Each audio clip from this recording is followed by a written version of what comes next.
नमस्कार मित्रांनो, जिजाऊ अकॅडमीवर तुमच्या सर्वांचं सहर्ष स्वागत। नीट 2025 ऍडमिशन प्रक्रियेची तयारी आपण करतोय। यानंतर स्टेप बाय स्टेप सर्व व्हिडिओज तुमच्या प्रश्नावर आधारित बनवले जातील।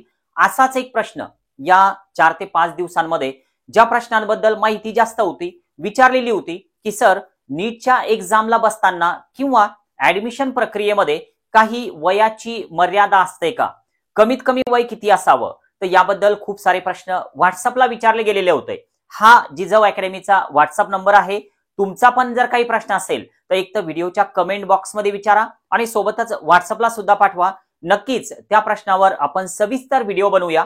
पण आजचा जो प्रश्न आहे जो अगोदर विचारला गेलेला की सर आपल्याला जर नीटचा फॉर्म भरायचा आहे 2025 चा एक्झामचा किंवा ऍडमिशन प्रक्रियेमध्ये एमबीबीएस असेल, बीडीएस असेल, यासाठी आपण जो पण क्वालिफाइंग क्रायटेरिया असतो एजचा, तर त्याबद्दल थोडक्यात सविस्तर मध्ये माहिती या व्हिडिओमध्ये आपण बघतोय। बघा, जर समजा आपण मागच्या वर्षीचं इन्फॉर्मेशन बुलेटिन जे की एनटीएच्या वेबसाईटवर आलेलं होतं तर ते तुम्हाला स्क्रीनवर दिसतंय। तर यावर आपल्याला वयाबद्दल माहिती देण्यात आलेली आहे। तर यामध्ये एक टेबल देण्यात आलेला दिसतो तुम्हाला।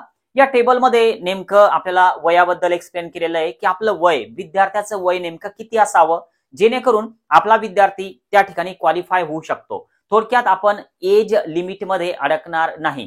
तर या पद्धतीचं आपलं वय आहे का, तर हे नक्की एकदा तुम्ही चेक करा। आता बघा आपल्याला काय दिलेलं आहे, तर आपला जो विद्यार्थी आहे, जो स्टुडंट आहे, जो की नीट एक्झाम देणार किंवा समोर ऍडमिशन प्रक्रियेमध्ये भाग घेणार, तर त्या विद्यार्थ्याचं वय, आता हे मागच्या वर्षीचं इन्फॉर्मेशन बुलेटिन आहे, यामध्ये काय चेंज होईल ते सुद्धा सविस्तर आपण बघूया।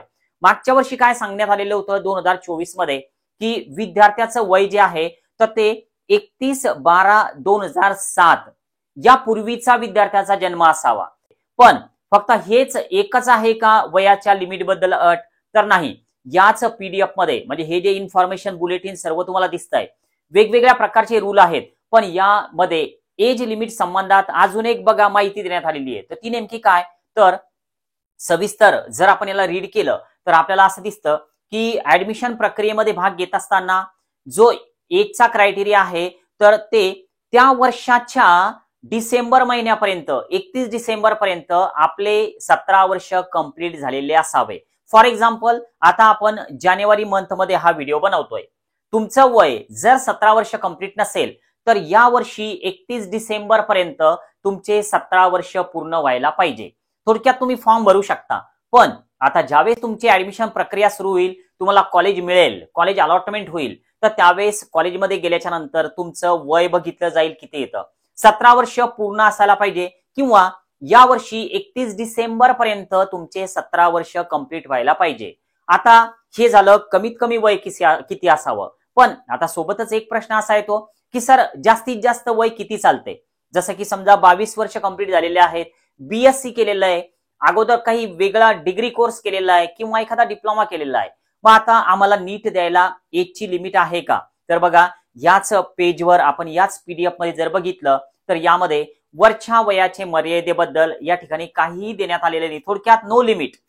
थोडक्यात एमबीबीएस आणि बीडीएस या कोर्सला जर तुम्हाला नीट एक्झाम साठी जर बसायचं असेल तर तुम्हाला अपर एज लिमिट जी आहे तर ती यामध्ये नाही सांगण्यात आलेली आहे। पण लोअर एज लिमिट आहे, तुमचे कमीत कमी 17 वर्ष कंप्लीट असावे।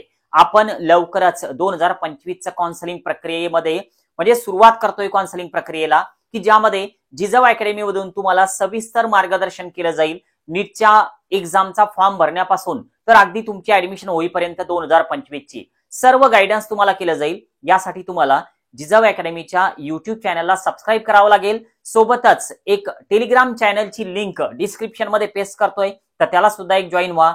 आपण लवकरात लवकर काउन्सिलिंग साठी जे मेंबर्स घेत असतात तर ते सुद्धा सुरू करतोय।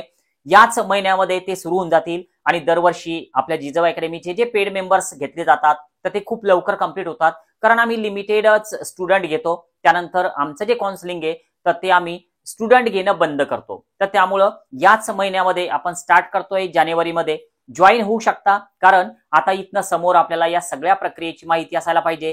पब्लिक व्हिडिओ तर असतातच, पण सोबतच एक वेगळा ज्यामध्ये स्पेशल काउन्सिलिंग केलं जातं, एक सविस्तर गायडन्स केलं जातं। ठीक आहे, आज आपण या ठिकाणी थांबूया। बाय।